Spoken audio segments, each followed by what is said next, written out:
What's good, ladies and gentlemen? So today's video is going to be about the topic of not letting the things we own end up owning us. And that includes also social media platforms that we use, because I think the message today is going to revolve around the importance of not supporting those that suppress us. Because I've heard a lot of people say, oh, I can't leave YouTube because there's no other social media platform that allows me as wide as an access as I have and a wide as an audience. So I've tried to use other platforms. And I think that for now, perhaps that's true, but there's certainly going to be an evolution happening, I think, within the next couple of years. k.im has invented something called k.im that's going to launch in the third or fourth quarter of next year. So that will certainly grant a new platform that won't censor, because basically my old YouTube channel, SK Wealth Academy, got capped at about 30,000 subscribers. So that's why I stopped really uploading videos, because my views were going consistently down per video from like 70,000, then down to 20,000, then down to 8,000, then believe it or not, just to a few hundred of views per video. And this was with 30,000 subscribers. And I know, at least as far as my friends that were subscribed to my old video channel, they said they never received any notification, even though they had the notification bell turned on, of any new content that I was uploading. So I know that they were doing something called shadow banning. So that's why I started this new channel, Mala Mala Ma. But I don't think it's really going to matter, because the growth has been super slow on this. So that's why I ask everyone, if you haven't subscribed, please subscribe. I ask people to comment, although for now, most people don't comment at all. I ask also for people to please like the video, because it does help. The likes and comments and subscriptions will help my channel grow. And since I'm not receiving any revenue whatsoever, the only revenue I receive at all for all the new content I constantly upload, whether it's on my blog at malamalama.com/WordPress or from this channel, is just the very small but growing community of patrons I have. So I want to thank all of the patrons for continuing to stick with me, especially my very first patron, because for a while I only had one patron before my community adds a couple. It seems like every couple new patrons every month now. So at the beginning I was just making content, exclusive content for one patron. So I do thank the very first patron for sticking with me. So again, I think as these other channels develop, that there's the people in power that have developed certain societal constructs which they want to confine and limit our creativity. They want to limit our ability to form communities with others and to interact with others. And there's when you look at all the throughout history, the great movements like the Renaissance of what happened, it was just basically it was formed from a minority group of people that wanted to disrupt society, wanted to rebel against society, were not happy about the way things were going. And I feel today, anytime you challenge the mainstream narrative or the narrative of the state, that your opinion tends to get censored, even if it's based upon facts. Even if you're writing articles that are factual, you're going to get suppressed, you're going to get censored if it's not the narrative that the state, and I mean the state of all nations, I don't care if you live in Russia, China, United States, Canada, Mexico, Bolivia, Ecuador, Brazil, Iraq, Iran, there's a certain narrative the state wants you to believe. And if anyone challenges that to offer a diversity of opinions, then you're going to get suppressed. And as Princess Diana once said, if you speak to truth, be prepared for a life of struggle, because there's certain truths that you cannot speak about, especially like war.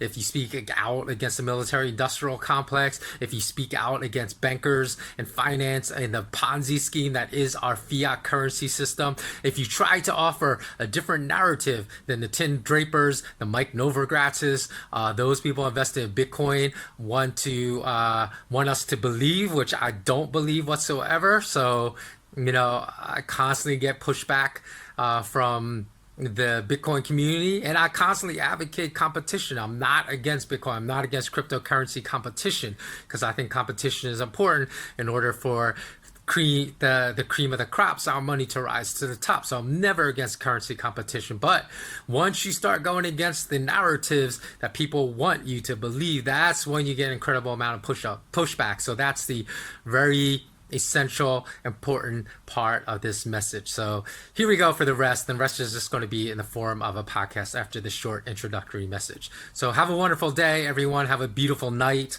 and bless up as always. Remain intensely curious, and stay tuned for the rest of this video.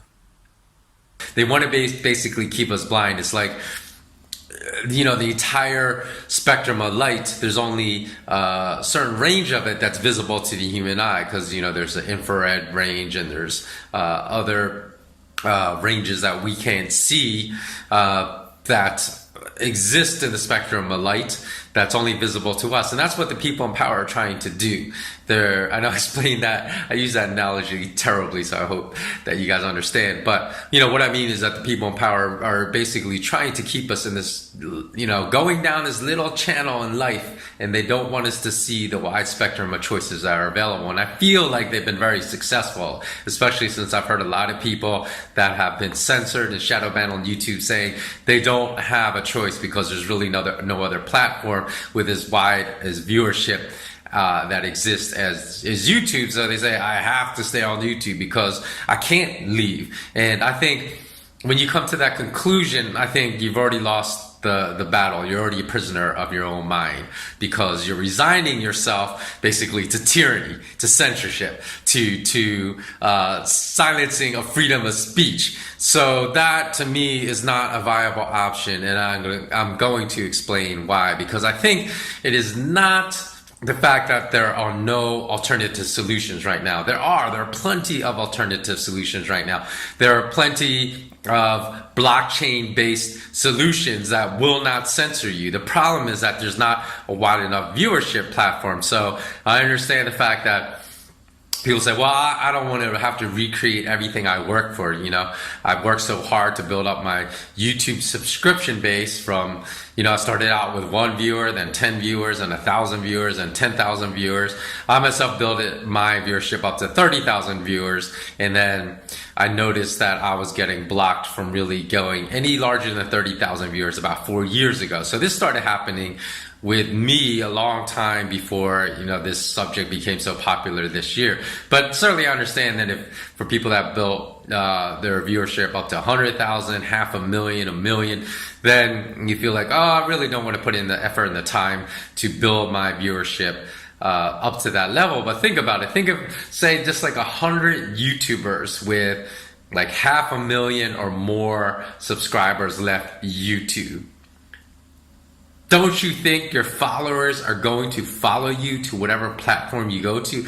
If 100 YouTubers just spoke and formed a community, say, hey, let's all move to this blockchain based social media video platform that allows us to monetize our videos, that's not going to censor us, then don't you think that all your subscribers would move, and then the power is in your hand? See, the reason we falsely believe we don't have any power and that we have to bow down to our oppressors is because we don't form communities where we're in solidarity with one another. If one person would move, but that person might have to be someone with like 10 million subscribers, then of course everybody would follow. It's just that nobody wants to move that's probably around the 500,000 or several 100,000 subscribers to 1 million subscribers, because they don't feel like they have enough power to have their followers follow. They just think all their followers are going to abandon them. I don't even think that's true, because already I see that people are following me on iTunes, following my podcast on iTunes, following me on blueberry.com, and I only have 30,000 subscribers. So I think that if people just banded together, it's the fact that they're misidentifying the problem. The problem that I've heard is there are no viable solutions. Of course there are. There are very viable solutions right now. The problem is just the lack of viewership on these other alternative platforms. Furthermore, speaking of community, there's 7.6 billion of us. Most, the majority of those people I feel are really good people. And then yet I feel like there's maybe 10,000 people, maybe not even 10,000 people that really control us, right? And that really are leading us down a very dark, dismal path. So that is crazy to allow such a small concentration of people to control us, and actually not only to control us, but to intimidate us, to really act out of fear. Because when we stay loyal to the very people that suppress us, we're acting out of fear. We're not acting out of courage. And I encourage all of you to go watch this video called The Tiny Dot by Larkin Rose on YouTube. And he uses very simple visualizations to really make the same point very brilliantly. I don't know Larkin Rose. I just stumbled upon his video a couple years ago, but I think it's a great video. I just remembered it as I'm talking about this subject. And if you haven't seen it, I encourage you to go watch it. It's called The Tiny Dot by Larkin Rose, R-O-S-E. So if I'm going to keep it 100, I really think what it comes down to, as far as a lot of my fellow YouTubers not leaving the platform, is I think it just comes down to money. Because that's how I saw it in banking, right? It's like, oh, well, say I go into something, because I spoke to colleagues of mine that even told me they hated banking, but the money was too good, and that if they were going to really pursue their true passions, they'd be in an industry entirely different than banking. I say, why not do it? And they would say, well, because I got to start from the bottom. That's what I'm seeing the YouTubers really saying in oh so many words, although they're beating the bush around. It's because I got to start all over again, and I spent so many years building up my subscriber base on YouTube that I don't want to give that up. And I certainly understand. I do empathize with that. So I'm not saying that that is something to belittle, especially for those that make most of their living just off of being a YouTuber. That's going to be really hard to move away. But in the same capacity, when I left banking, 100% of my income came from banking, and I was on the way to making really, really good money, but I quit before I did.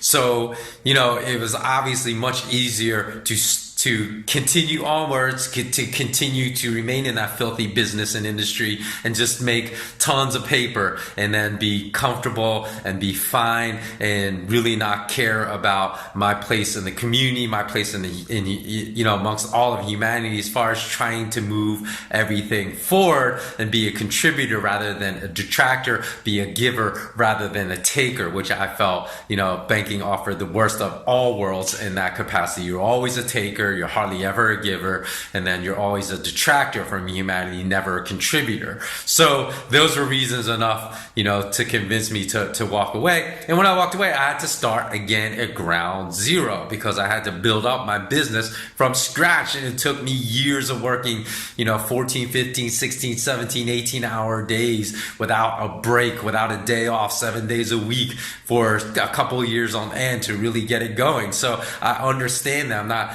because I've been through it myself. But I'm saying if we are really going to stand up for what is right, then sometimes we have to be willing to take those lumps and then reintroduce struggle into our lives, but only temporarily, because I say if we bond together as a community, it's much easier to move forward as a community than just as a single person here and a single person over there, just trying to do everything by ourselves. So that's why I'm making this message, because I'm hoping that some people will come watch it, or some people will send other people here to come watch it and understand what I'm trying to say in my message here. It's almost ironic too, because when I think about when I left banking many, many, many years ago, then I actually tried to convince some of my colleagues to also leave banking for the same reasons. And when I told them, when they asked me about the reasons I was leaving, and I said, because it's basically an immoral industry that commits immoral behavior every single day. And that's, I just can't stay in an industry that not only condones immoral behavior, but actually encourages it amongst all its employees. They would give me that same excuse. They would say, well, if I could do anything else, then I would, leave in a heartbeat. But they would say, I studied my whole, schooling career in finance, and this is what I know, and I don't know how to do anything else. So I have to continue working for an HSBC that launders billions of dollars of drug money for the most violent drug cartel in Mexico, the Sinaloa drug cartel, or they would say, I have to work for a Wells Fargo that discriminates against the poor and that secretly opens up accounts and secretly charges fees for services their clients did not even ask for. Or I have to work for a Bank of America that forecloses homes on thousands of Americans without even owning their mortgages and causes misery and suffering all over the place. They said, I don't have a choice. I understand where you're coming from. But again, it's because of misidentification of the problem. If they could have seen that the problem was the immorality of an industry that was never going to change unless they started a new bank or unless they left and mass migrated away, because that's what they would fear. They would fear the worker bees leaving the queen bee behind to shrivel up and die. But since the worker bees were not willing to leave because they misidentified the problem, what do these banks keep doing from the financial crisis in 2008? They kept doing what the exact same things that led up to the financial crisis of 2008, which means when this whole thing blows up again in 2019 and 20, that's going to be exponentially worse than the crisis I had in 2008, because people again misidentified the problem. So they could not see the solution, like I saw, that staying was not an option. So the real problem is the aggressive censorship of people on YouTube, on Google, on Facebook. So once we identify that as a real problem, then the solution becomes clear, which is we have to migrate away from these oppressive platforms. So just because we don't want to see the truth, that doesn't change the solution, because truth remains immutable. Truth is immutable. So whether or not we want to see it, it doesn't change the fact that the only real solution to the real problem is to migrate away from these platforms and to abandon them completely. So come on, ladies and gentlemen, it's not like we live in North Korea where as citizens we really would not have any choice but to be obedient to the very people that oppress us. We still have freedom of choice, so why not exercise it? And also, Google, YouTube, Facebook, they're all observing the very behavior of the very people that they are oppressing right now, and they're seeing persistent loyalty to them even though they are oppressing them. So what that gives them, it basically gives them a lot of confidence that they can continue to oppress more and more people and can continue to censor more and more people. Because what we have to understand is that Google and YouTube and Facebook, they don't fear censoring us. They're going to continue to censor us. What they fear the most is mass migration away from their platforms. And since nobody is migrating, then they have nothing to fear. But once people mass migrate away, then we can drive fear into their hearts, and then there's no reason to ever go back to those platforms. But we will not be able to exercise our power until we act. It's only in our actions that is going to drive fear into YouTube, Google, and Facebook. Because trust me, that is the one thing they fear the most. The one thing they fear the most is mass migration away from their platforms, and nobody's doing it now, even the people that are being oppressed and censored. And if that happens, that's how we can make change. So one other final reason I really wanted to make this quick video is because I really want to stem not only the tide of social media censorship of free speech, but also to stem the tide of social media trying to alter human behavior, try to direct us as far as what we believe and how we think. So watch this short snippet from a longer internally leaked Google video called The Selfish Ledger. So I'm going to present just a few minutes of it right now. When we use contemporary technology, a trail of information is created in the form of data. When analyzed, it describes our actions, decisions, preferences, movement, and relationships. This codified version of who we are becomes ever more complex, developing, changing, and deforming based on our actions. In this regard, this ledger of our data may be considered a Lamarckian epigenome, a constantly evolving representation of who we are. The ultimate criterion which determines whether a gene will spread is not whether the behavior is to the benefit of the behavior, but whether it is to the benefit of the gene. What if the ledger could be given a volition or purpose, rather than simply acting as an historical reference? What if we focused on creating a richer ledger by introducing more sources of information? What if we thought of ourselves not as the owners of this information, but as custodians, transient carriers, or caretakers? Google would be responsible for offering suitable targets for a user's ledger. Whilst the notion of a global good is problematic, topics would likely focus on health or environmental impact to reflect Google's values as an organization. Once the user selects a volition for their ledger, every interaction may be compared to a series of parallel options. If one of these options allows the ledger to move closer to its goal, it will be offered up to the user. Over time, by selecting these options, the user's behavior may be modified and the ledger moves closer to its target. As this line of thinking accelerates and the notion of a goal-driven ledger becomes more palatable, suggestions may be converted not by the user, but by the ledger itself. In this case, the ledger is missing a key data source, which it requires in order to better understand this user. In order to plug the gap in its knowledge, the ledger begins searching for a device which delivers the required data when used. From this list, the ledger begins sorting the options most likely to appeal to the user in question.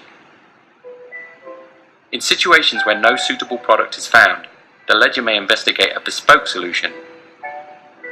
By analyzing historical data, it is increasingly possible to discern qualitative information such as taste and aesthetic sensibility, which may be used in the creation of a design proposal. With the advent of technologies such as CNC milling and the emergent possibilities of 3D printing, a custom object may be created to trigger this user's interest. In this way, the ledger is able to plug gaps in its knowledge and refine its model of human behavior. Okay, so if you want to watch the rest of that Google video, you can just search YouTube for The Selfish Ledger and you can find it. It's only about like 8.5 minutes long, but I only wanted to show you a portion of it just so you get an idea of how creepy that video is, because Google basically says that they're seeking to alter people's thoughts. That's one of their goals, is to try to alter how people behave and how people think in the future. And although when they were questioned about this, their response was this was never meant for public consumption. It was supposed to be an internal video only seen by Google employees, and which is even more troubling, right? Because they're saying they don't want people to know that they're trying to alter people's thoughts and alter people's actual behaviors in the future. But then, to kind of try to their attempt to dispel the argument, which I think is a logical conclusion to take from watching even the limited portion of the video that you just watched. Google executives countered and said, well, this was just basically a stepping off point to developing new Google algorithms and new Google services, because it was just meant to serve as a stepping stone to help people brainstorm about developing new Google services. So, again, they're trying to downplay the significance of this leaked video, but I think you can see the direction of that Google is heading, the direction that Facebook is heading, the direction that YouTube is heading, and that is exactly why I felt compelled to make this video. In any event, the one thing that I hope people can take away is that if you disagree with someone, you really have to really rebut someone's opinion just with facts. You can't rebut them by calling them a moron or idiot, because that shows no intellectual capacity whatsoever. So I know people get emotional about certain subjects, but what I'm trying to do here is forward an intellectual debate, forward an emphasis on critical thought and real analysis when it comes to any topic. Okay, so that wraps up this video. Hope that you learned something new. I do believe that we can beat the system that tries to censor and shadow ban, blackball us, take away our revenue by completely migrating to the k.im platform once it is launched. So please do keep an eye out. You can learn more about it by just going to k.im. Even though it's my last name, I have nothing to do with this platform. I just am excited, super excited that there's going to be a potential YouTube killer out there.